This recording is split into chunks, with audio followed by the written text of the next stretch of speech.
Hola, ¿qué tal? Mi nombre es Miguel Martínez y quiero agradecer en primer lugar este espacio con el que compartir un poco mi experiencia y transmitiros algunas cosillas que me parecen súper interesantes gracias a este foro internacional de Construyendo Caminos para la Paz y la No Violencia a través del deporte. Os hablo desde el sur de España. Y bueno, siempre he tenido en mi vida muy unida al deporte, ya sea desde pequeño practicándolo o ahora enseñando, trabajando como profesor, como entrenador y etcétera. Creo maravilloso el tema con el que se abre este foro internacional, porque creo que el deporte es uno de los medios más increíbles y eficaces que existen a la hora de evitar los conflictos, la violencia, ¿vale? Y la discriminación, por ejemplo. ¿Por qué comento esto? Porque creo que el deporte, tanto en las aulas como fuera de ellas, es uno de los elementos que son capaces de trasladar más valores y que son capaces de desarrollarlos. Entonces, ¿qué pasa cuando tenemos un conflicto que muchas veces nos planteamos por qué suceden los conflictos dentro del aula, fuera del aula? Pues principalmente creo que suceden por una falta de valores, por una falta de entendimiento, por una posición desigual entre dos personas o grupos de personas. Y entonces el deporte, como podemos ver, nos genera un sistema horizontal, ¿vale?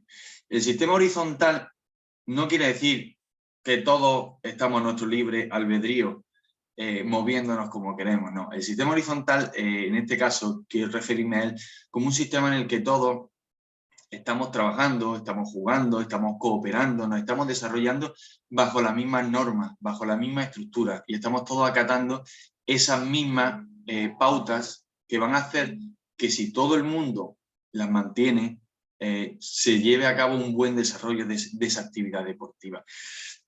¿Y esto por qué es muy importante? Porque si trabajamos con esa misma línea horizontal, vamos a tener un trabajo en igualdad. No va a existir ninguna discriminación a priori en cuanto a normativa, en cuanto a favoritismo, en cuanto a ventajas. Eso viene en contraposición, por ejemplo, con los sistemas verticales, los sistemas en los que vamos situando personas o alumnos en una jerarquía vertical en el que tiene más poder, en el que tiene una ventaja a lo mejor a la hora de imponer una norma, imponer una regla, de tomar decisiones, siempre está arriba y conforme vamos bajando en esa línea vertical vamos teniendo menos ventaja. Y gracias a eso, a que el deporte siempre trabaja en una línea horizontal, eso no quiere decir, ¿vale?, que no haya a lo mejor dentro de un grupo que esté practicando deporte, no haya a lo mejor una mujer, no haya un hombre, no haya una persona que tenga unas características que le permitan a lo mejor tener un poco más de liderazgo, a lo mejor un poco más de toma de decisiones. Pero esa persona, esa mujer, ese hombre, está bajo la misma normativa, se está moviendo con las mismas reglas. Lo que está haciendo simplemente es coordinar a un equipo, lo que está haciendo simplemente es guiar a su equipo, pero él sigue estando en el mismo lugar. Y eso favorece la no aparición de la discriminación, que para mi gusto es un factor fundamental a la hora de evitar los conflictos.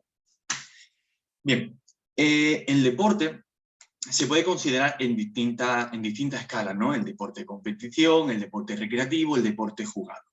A mí me gustaría remarcar en este tema que estamos trabajando, la búsqueda de la no violencia, la búsqueda de la paz, el deporte jugado. ¿Por qué el deporte jugado? Porque el deporte jugado creo que es la base de todos los deportes, creo que es la base de la educación deportiva con la que empieza el niño. El niño se va desarrollando con esos juegos. Si nos damos cuenta, esos juegos vienen desde hace muchísimos años. Incluso los animales practican jugando. No con ello quiero comparar, sino quiero dejar ver que ese deporte, ese juego que puede tener un niño pequeño, una niña, lo que está haciendo es desarrollar esas habilidades de una forma divertida. Y ese concepto divertido será algo que veremos más adelante porque tiene que ir inherente en el deporte para la no violencia, porque en el momento que deje algo ser divertido, ya empieza a cambiar todo. Bien, ese deporte jugado, ¿qué establece? Pues este deporte jugado establece relaciones, ese deporte jugado establece objetivos, establece comparaciones, establece muchas pequeñas interacciones que no son muchas veces conscientes por parte del practicante y que van a desarrollar esa personalidad, van a desarrollar esas capacidades físicas, van a desarrollar esos valores. Y entonces creo que centrarnos al inicio de la etapa educativa, formativa, al inicio de esa vida en que las personas tengan un buen desarrollo del deporte mediante el juego, creo que es fundamental. En primer lugar, porque creo que los valores que vamos a transmitir, que hoy en día son tan necesarios, incluso más que antes diría, son esenciales. Y esos valores, hay muchas formas de transmitirlos. La familia, los amigos nos los pueden transmitir también, una buena formación nos puede transmitir valores, pero creo que como herramienta única y de verdad mejor que el deporte no hay ningún transmisor de valores. ¿Por qué?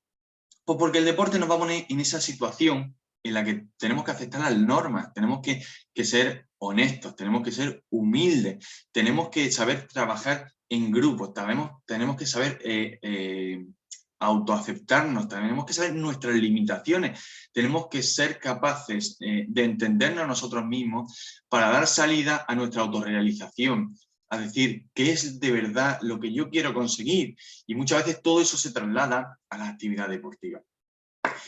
Esas aceptaciones, ese trabajo, ese desarrollo individual, ese desarrollo grupal, al final lo que van a hacer es una maduración de esos valores. Y si somos capaces de conducir como profesionales esos alumnos, alumnas, esas personas con las que estemos trabajando, que no tienen por qué ser niños, ¿vale? Pues niños de 7 años, de 18, personas de 30 y de 50, porque nunca es tarde para desarrollar, para trabajar un poco esos valores que tanto vamos necesitando. Y es genial un ejemplo, por ejemplo, que podemos ver, no sé si alguna vez habéis trabajado con alumnos o alumnas que tengan algún tipo de reticencia, algún tipo de dificultad para aceptar normas. Cuando trabajamos con gente que a lo mejor tiene algún tipo de dificultad para aceptar las normas y les planteamos la situación a lo mejor de un juego en el que no se puede salir de las líneas, ¿vale? El primer impacto que siempre tenemos es decir, maestro, maestra, pero si hay más líneas, si el campo es más grande, ¿por qué no usamos todo el campo?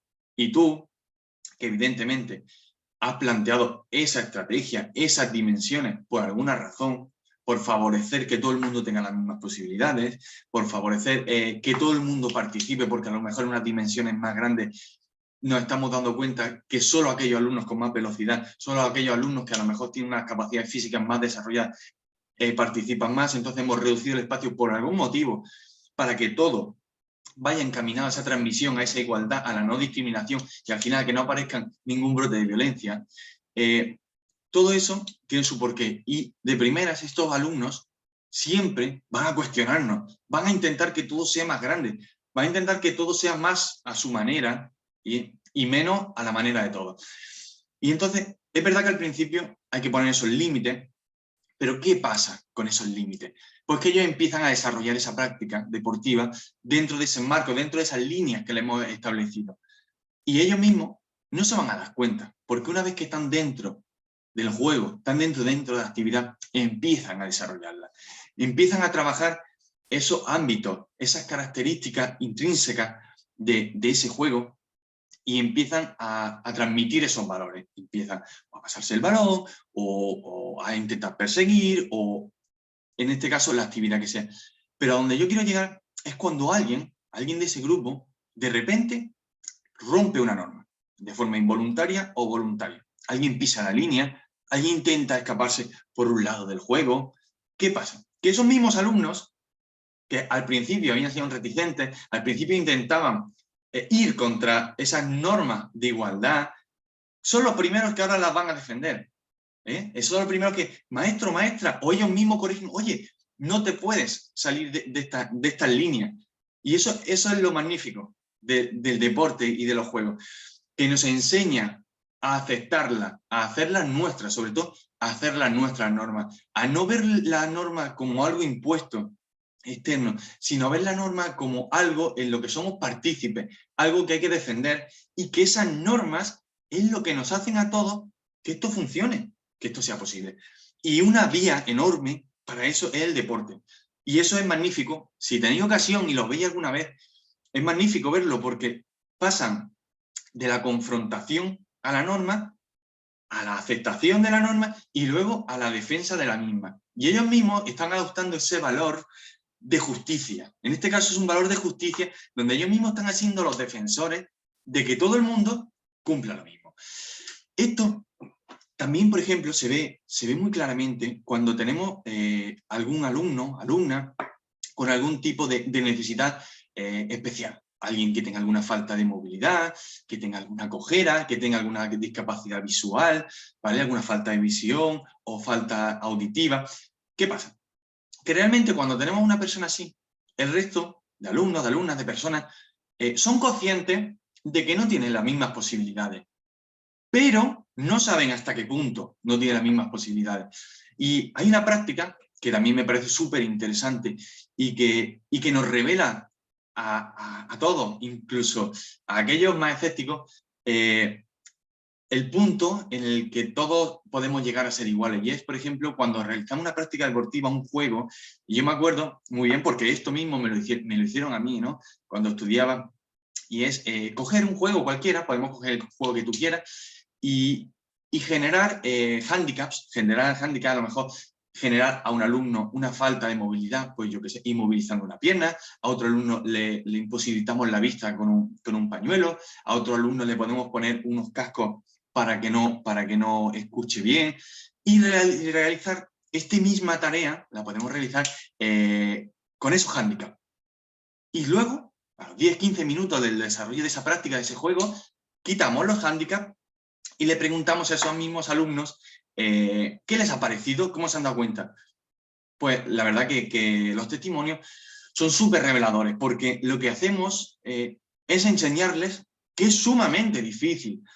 O sea, que ese alumno que a lo mejor estaban discriminando, que ese alumno al que sí, saben que necesita ayuda, pero no saben por qué, pues se acaban de dar cuenta y acaban de darle un valor increíble a lo que ese alumno está haciendo, porque se han dado cuenta de decir, ostras, qué difícil es jugar a esto, qué difícil es estar en las mismas normas que estamos todos, pero encima sin escuchar.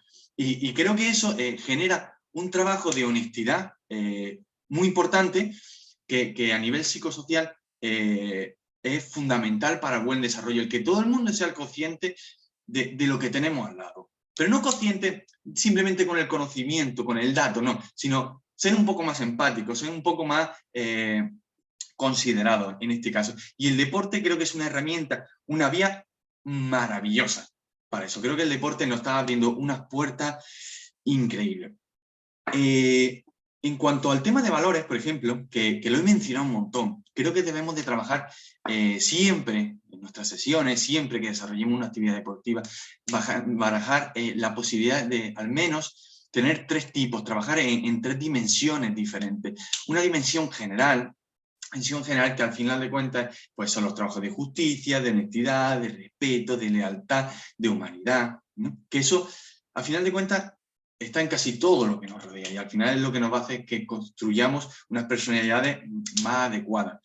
Luego, desde luego, creo que también es fundamental trabajar la dimensión psicosocial. ¿Por qué? Esta dimensión, que además, para mi gusto, debe cobrar cada vez más importancia, porque la dimensión psicosocial es esa que nos conecta con eso que estábamos hablando antes, con saber lo que le pasa al que tenemos al lado, con conocer las capacidades de los demás y sobre todo nuestras relaciones con todo ello.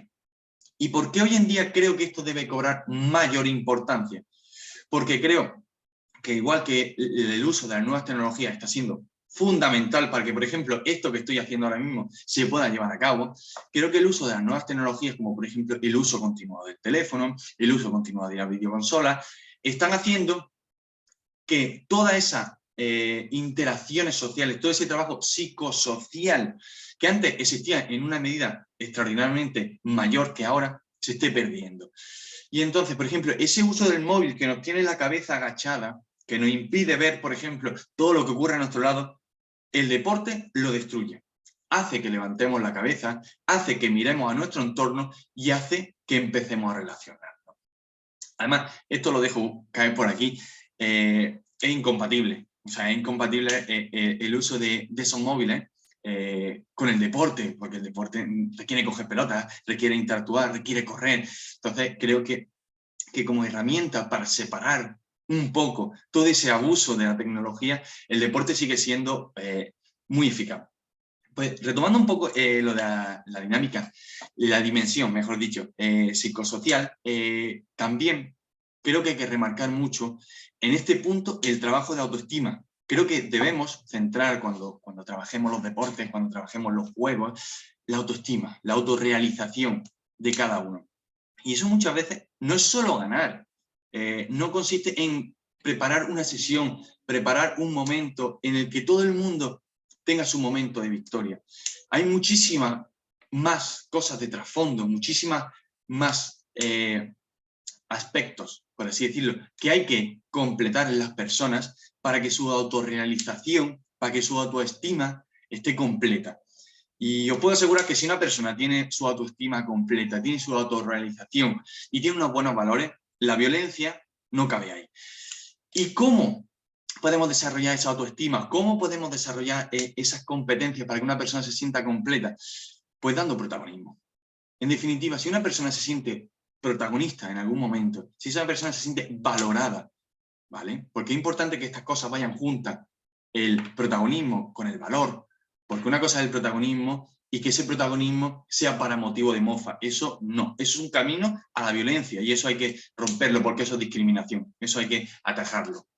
Pero si conseguimos que esos momentos de protagonismo, porque a lo mejor le dediquemos parte de esos juegos a que a lo mejor ciertas alumnas o ciertos alumnos expliquen, den las normas, oye, ya están teniendo su momento de autorrealización, ya están teniendo su protagonismo donde todos los están escuchando y están aceptando lo que ellos quieren. Ahí, ellos puede ser que no ganen el juego los que están explicando, pero han tenido su momento, han tenido la aceptación de todos los demás. Eso genera autoestima. El que a lo mejor un alumno, una alumna o alguien proponga un tipo de actividad y nosotros, a lo mejor como profesionales, como responsables de esa actividad, la tengamos en cuenta, la llevemos a cabo y agradezcamos esa participación, esa digamos, que hayan puesto de su parte para fomentar una actividad nueva, eso sigue siendo autoestima. ¿Y tiene que ver con el deporte? Sí, porque estamos desarrollando una actividad deportiva. ¿Tiene que ver con haber marcado más goles, haber lanzado más balones a canasta? No, tiene que ver con el entorno del deporte. Y el entorno del deporte hay que concebirlo como algo muchísimo más amplio que la simple victoria, que el simple atrapar al compañero y ganar. Y por supuesto, la tercera dimensión, que no se nos puede olvidar, es la dimensión de recreación. La que habíamos comentado hace unos cuantos minutos, la dimensión en la que lo pasamos bien. O sea, el deporte y los juegos hay que pasarlo bien. Si no lo pasamos bien, se vuelven como un monstruo en el que voy a hacer algo que no quiero. Y eso muchas veces pasa, que no encontramos la motivación para que X persona acceda o vaya a hacer deporte. Eso pasa muchas veces que yo, aunque no tenga mucho que ver en este caso, en los gimnasios. Es que yo al gimnasio no voy, no me apunto porque me aburro, me pongo a hacer máquina.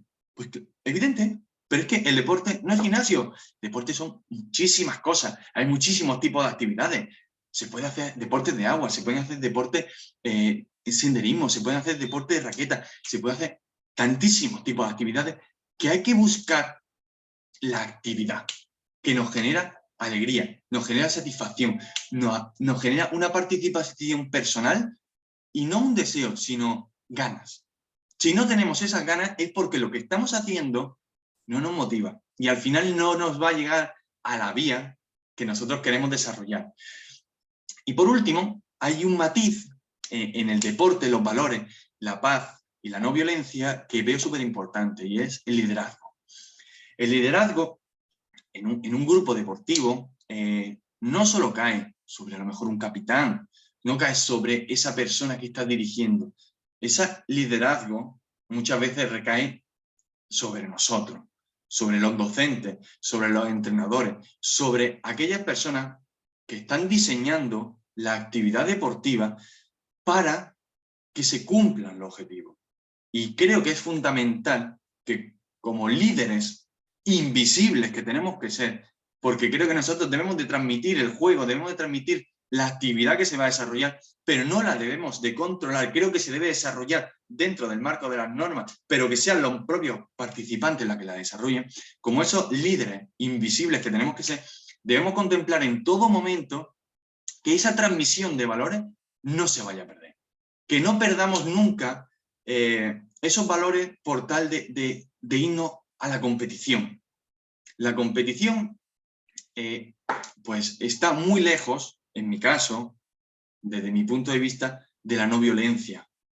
La competición sana se desarrolla con los valores, pero las competiciones en las que nos queremos separar muchas veces son las que nos transmiten los medios de comunicación.